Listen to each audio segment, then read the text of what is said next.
Son las 6 de la mañana. Llega la hora de la verdad para pensar y analizar las noticias de Colombia y el mundo. La hora de la verdad en la red de Radio Red RCN con Fernando Londoño Hoyos.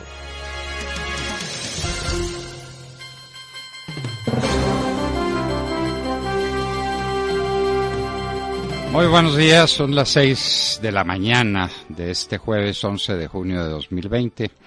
Esta es la hora de la verdad y estos temas y asuntos que trataremos en la grata compañía de ustedes durante las próximas horas.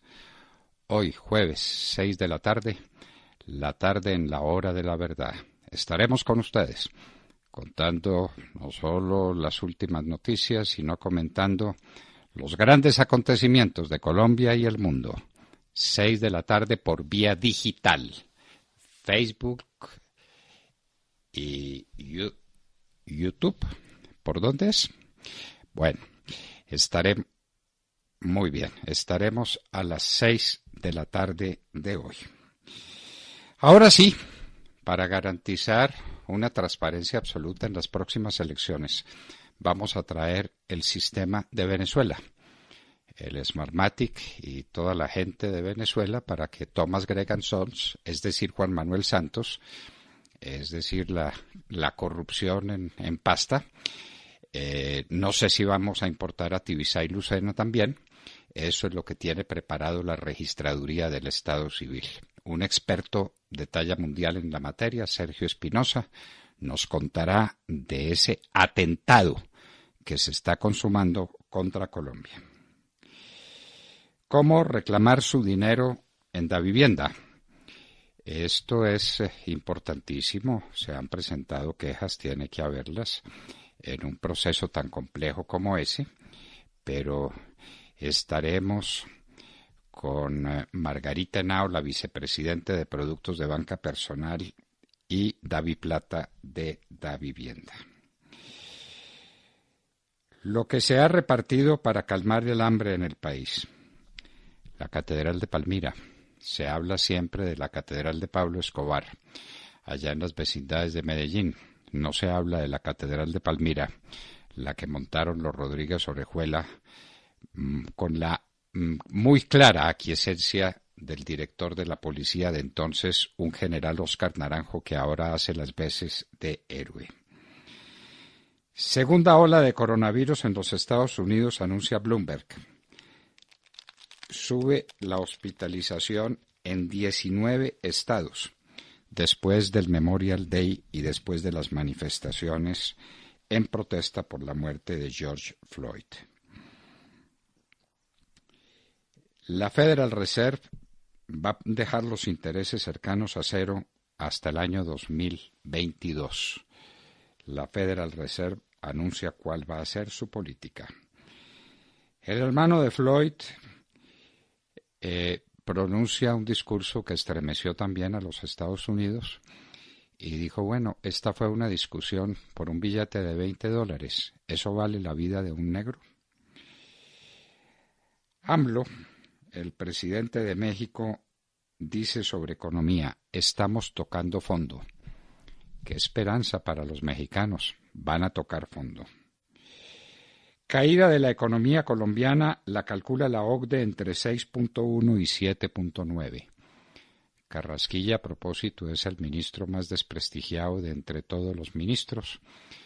La situación económica del país no pinta para nada bien en el próximo tiempo. Vuelven a sus labores los colegas del médico amenazado en Barranquilla. Luis Bedoya, quien fue el amo del fútbol en Colombia hace muy poco. 8º aplazamiento de la sentencia. Cada vez que se la van a leer, tiene más cosas por contar, más porquerías por descubrir, más robos para poner en evidencia.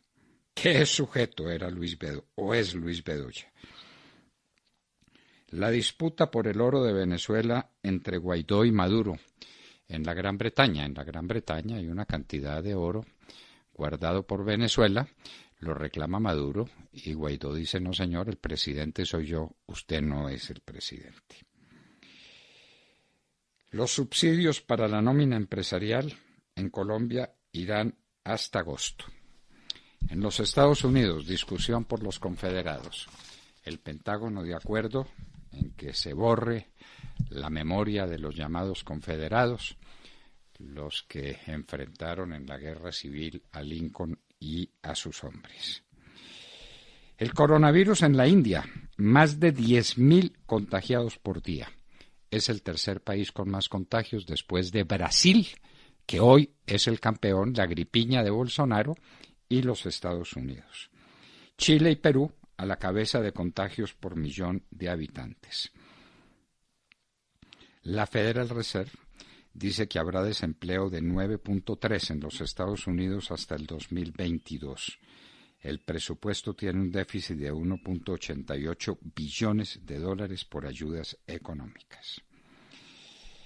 Muertes contra año ordinario. En Perú 4 veces, en Nueva York más de 5 veces y en Bérgamo, Italia, 6.7 veces. Guerrilleros de la yihad matan 59 personas en el nordeste de Nigeria. Floyd y Chauvin, el policía que lo mató, trabajaron juntos en una discoteca. Parece que no se entendía porque Chauvin, que hacía de colaborador de Floyd en el orden dentro de esa discoteca, era muy agresivo con muchos de los clientes. Tal vez de ahí vendría un enfrentamiento entre ellos que desembocó en lo que todos conocemos. Bolsonaro manda al diablo a la actriz Chris Bernard, que le recordó los 39.000 muertos que lleva Brasil de coronavirus. Suecia detiene la investigación por el asesinato de Olof Palme, un asesinato que conmovió a Suecia y al mundo entero, pues resulta que el principal implicado murió en el año 2000. ¿Para qué la investigación? Gran preocupación por Haití. Era lo que faltaba. 3.662 casos y 56 muertos. Pero no hay cómo tomar muestras, no hay facilidades hospitalarias. Lo de Haití puede ser una gran tragedia continental. En Venezuela hay una sola perforadora extractora de petróleo en funcionamiento. La producción estará por debajo de los mínimos, dice un gran experto. Amazon suspende autorización a la policía por el uso de identificación facial, porque pudiera utilizarse con perfilamientos racistas. Emergencia en Arizona, Estados Unidos, por coronavirus. Está desbordada la capacidad del Estado para atender infectados. Cops y lo que el viento se llevó, una serie de televisión muy conocida y una de las películas más famosas de todos los tiempos, salen de la presentación que puede hacerse de esa telenovela o de esa novela por capítulos y de esa gran película Lo que el viento se llevó por racismo.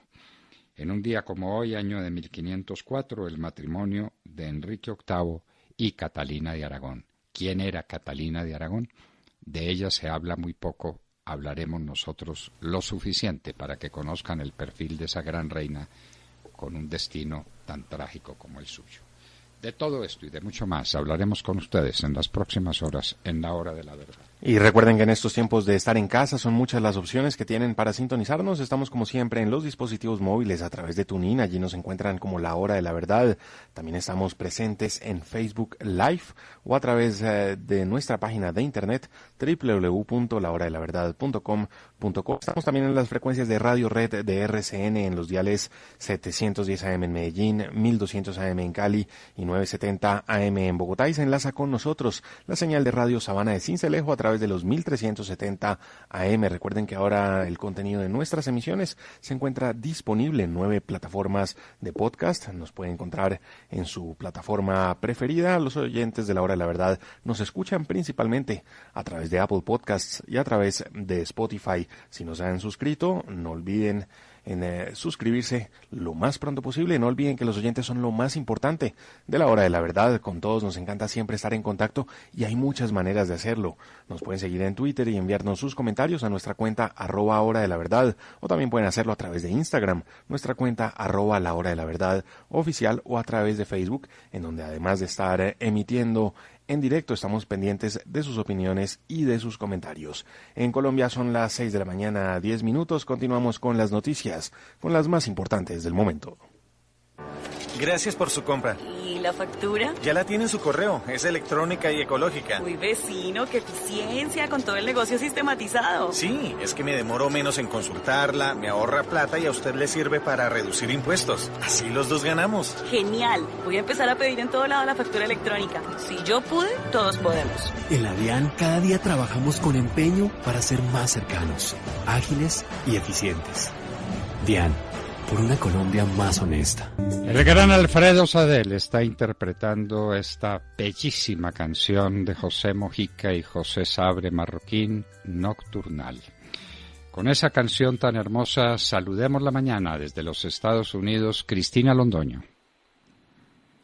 Hola papi, muy buenos días a todos. Bueno, amanecemos con más fuentes de preocupación aquí en este país, de 2 semanas después del feriado de Memorial Day. Tenemos ya los casos de coronavirus disparados en más de 20 estados de la nación, la mayoría estados del sur. Estados como Arizona, por ejemplo, están diciendo que van a llegar a capacidad en las salas de emergencia de los hospitales, y estamos viendo lo que parece ser el inicio de esta segunda ola que tanta preocupación había generado. Y estas son las 2 semanas después de Memorial Day. Todavía no llegamos a las 2 semanas después de las protestas masivas que vimos en todas partes del país y que tanto preocuparon a los expertos, pero de alguna manera esa preocupación pues no la expresaron tan airadamente en medio de un país totalmente dividido y enfurecido por el incidente de brutalidad policíaca que cobró la vida de George Floyd. Ayer, por ejemplo, el hermano de George Floyd estuvo declarando en el Congreso.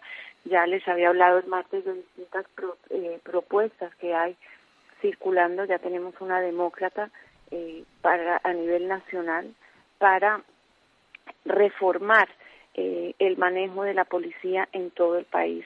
Hay lugares que están hablando de totalmente desmantelarla y estamos esperando la propuesta de los republicanos y también de la Casa Blanca para cambiar la cultura de brutalidad policíaca. El presidente Trump, desde que ocurrió el incidente, pues lo condenó y ha dicho que es necesario hacer una reforma, pero todavía no sabemos qué es lo que va a plantear. El otro aspecto preocupante que se está viendo acá es que ya vimos en Boston, en Virginia, en Boston, decapitaron una estatua de Cristóbal Colón, en Virginia tumbaron otra, y el movimiento ahora es para sacar las estatuas de líderes históricos de los Estados Unidos que en algún momento de su vida o de la historia pasada de este país hace siglos tuvieron esclavos.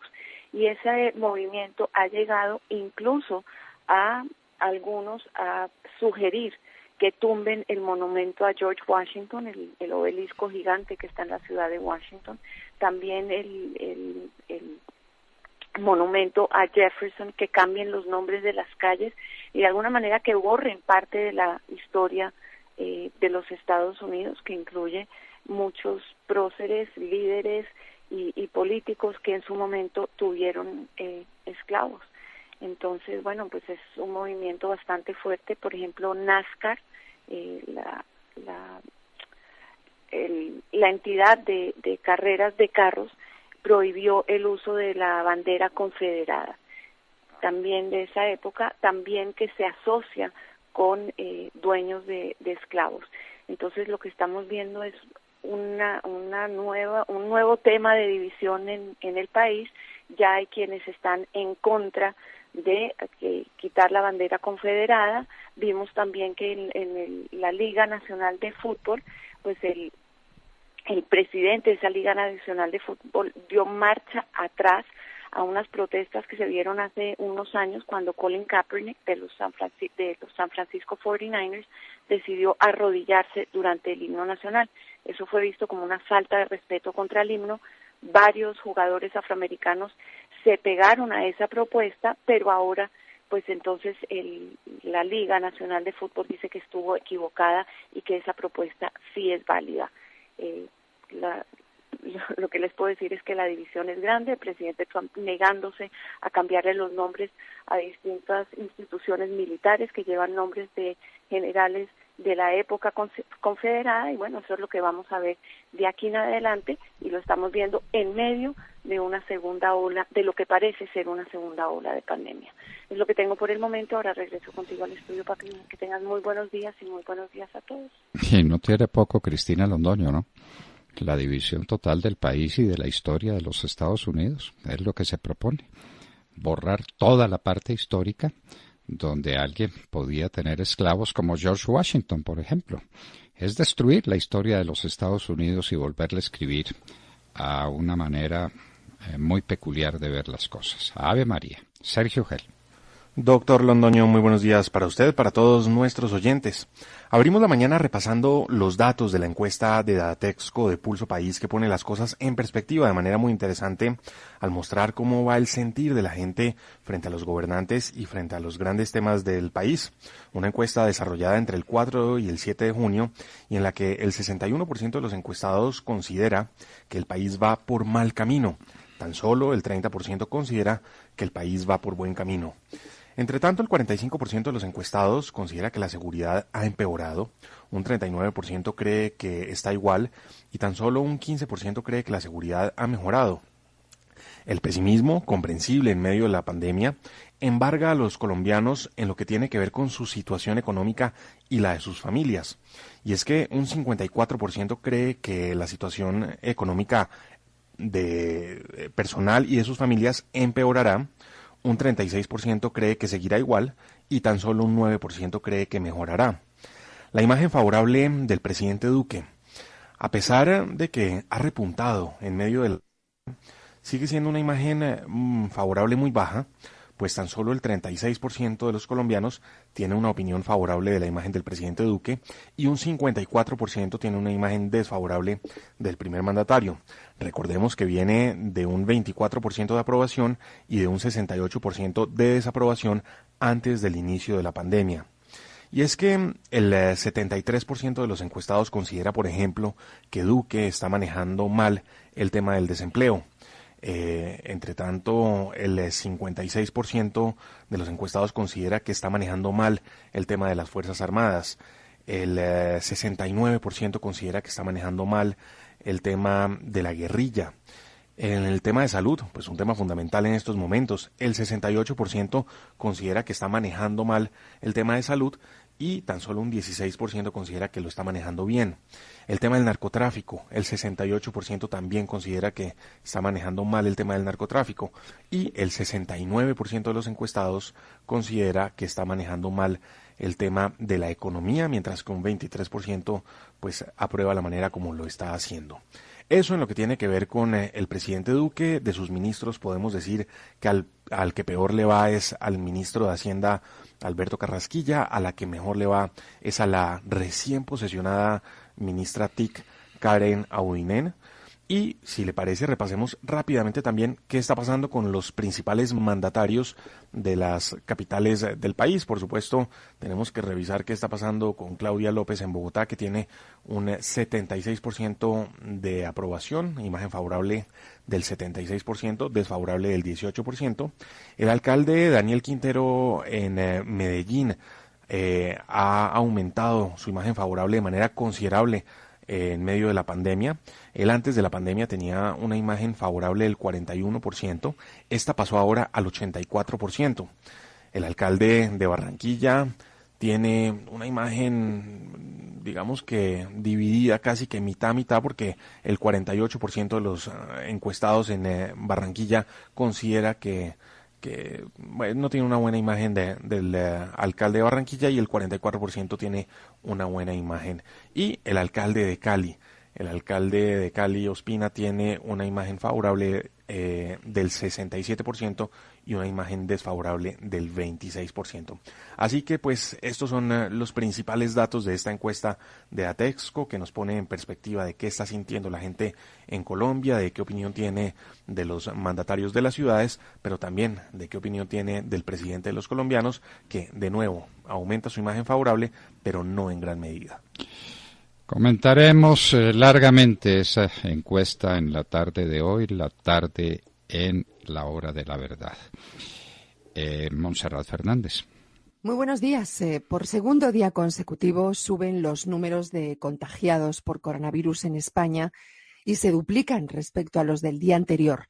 Los expertos dicen que no se puede hablar de un repunte y quizás esos casos se deben a una gran cantidad de factores, como pueden ser el fin de semana, donde no hay una notificación precisa. Lo cierto es que ya se han cerrado 2 escuelas debido a los contagios y la vuelta al colegio en septiembre va a ser toda una odisea debido a medidas como el hecho de que tiene que haber 15 alumnos por aula y los pupitres, las mesas, deben tener una separación de 1.5 metros de distancia, algo que va a resultar complicado. Alemania, por su parte, prorrogó su aviso de no viajar a ciertos países y ahí incluye a España. Y lo dice que no pueden, la recomendación es que no viajen hasta el 31 de agosto. Y en Rusia aumentan las muertes por coronavirus mientras descienden los contagios. Es curioso, ¿no? Y como si tuviéramos poco con el coronavirus, continúan las manifestaciones por la muerte de George Floyd. Como saben, falleció a consecuencia de la brutalidad policial en Estados Unidos y en todo el mundo se han reproducido esas manifestaciones. En el Reino Unido hay temor ahora de lo que llaman guerra de estatuas. Fíjense bien, guerra de estatuas. Y es que imitando a Estados Unidos, donde ya han derribado estatuas, la policía británica prevé o teme una guerra de estatuas entre simpatizantes de la campaña Black Lives Matter y grupos de ultraderecha que quieren defender a esas estatuas. Contabilizan ya 60 estatuas que están dispuestos a defender, de modo que la policía teme que pueda haber una guerra de estatuas. Y todo con una policía que está amordazada, a la que han criticado duramente en todas partes. La pregunta del millón sería esta: ¿quién gana y quién pierde en el mapa mundial con este caos y este desorden que estamos viviendo en estos momentos? ¿Hay quizás una agenda oculta, como algunos piensan?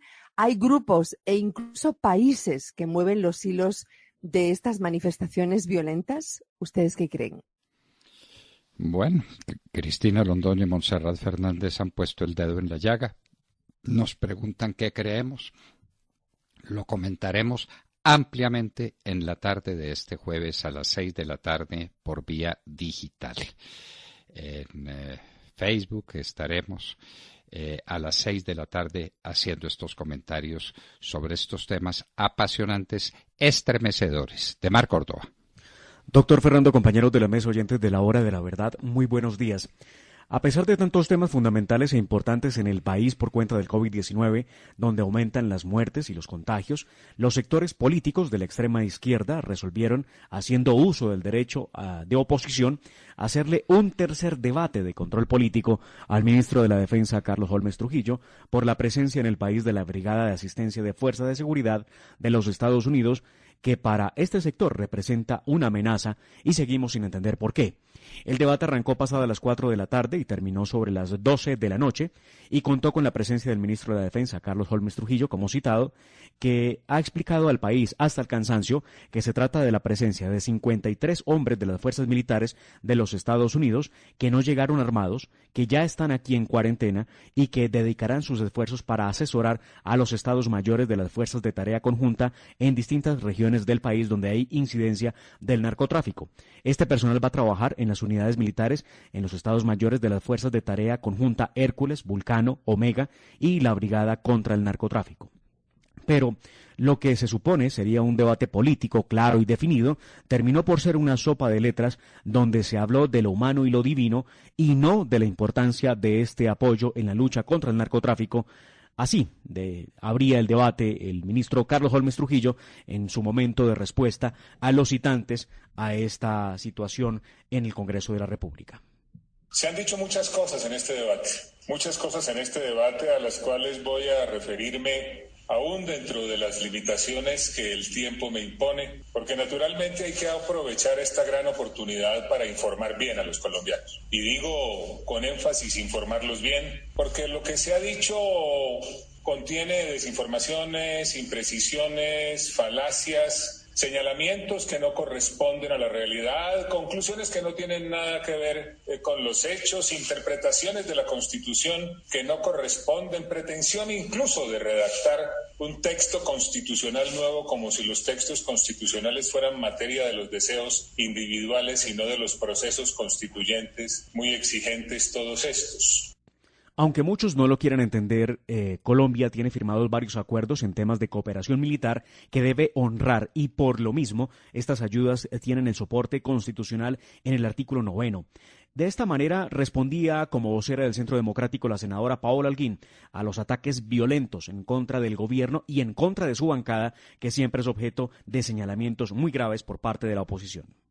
La extrema izquierda que por afinidad ideológica, por complicidad o por unidad ha protegido a las organizaciones narcoterroristas que por décadas han martirizado al pueblo colombiano, parecen creer lo mismo que Hitler. La masa sucumbe más fácil a una gran mentira que a una pequeña. Y lo digo porque este debate ha estado plagado de mentiras. Esperemos que por fin superen este tema los de la izquierda en Colombia, que ya anuncian acciones de tutela en contra del Estado colombiano, argumentando que van a proteger la vida de los campesinos y los ciudadanos de una invasión de los Estados Unidos. Era lo que faltaba. Bueno, Tata Castro. Muy buenos días a todos. Colombia recibió de parte de la FIFA la calificación más baja de las 3 opciones para hacerse del Mundial Femenino de 2023. Ayer fue publicado el informe con la evaluación técnica de las 3 candidaturas. Australia y Nueva Zelanda fueron las que mejor calificación recibieron con 4.1, seguidas por Japón con 3.9 y Colombia 2.8 sobre 5. Las infraestructuras de nuestro país cumplen los requisitos mínimos, pero se requeriría una inversión significativa y la FIFA no tiene claro si se proporcionará ese nivel de inversión en Colombia. Así la Federación Colombiana de Fútbol y el gobierno hayan demostrado un alto grado de compromiso y apoyo durante la preparación de la candidatura. 9 de los 10 estadios presentados por Colombia cumplen los requisitos mínimos. El único es el de Cartagena, que no alcanza el aforo exigido, que son 20.000 personas, y el Campín de Bogotá se rajó ya que no cumple con el aforo mínimo para recibir la final. Necesita tener mínimo 50.000 espectadores y solo tiene 36.343. Además, las zonas VIP tienen limitaciones, igual que el perímetro del estadio. Se rajó Colombia, doctor Londoño, en la visita de la FIFA. El elegido para llevar a cabo el Mundial Femenino se conocerá este 25 de junio. Más adelante en nuestra sección deportiva ampliaremos esta y otras noticias. Y eso que no hablaron de Luis Bedoya, ¿no?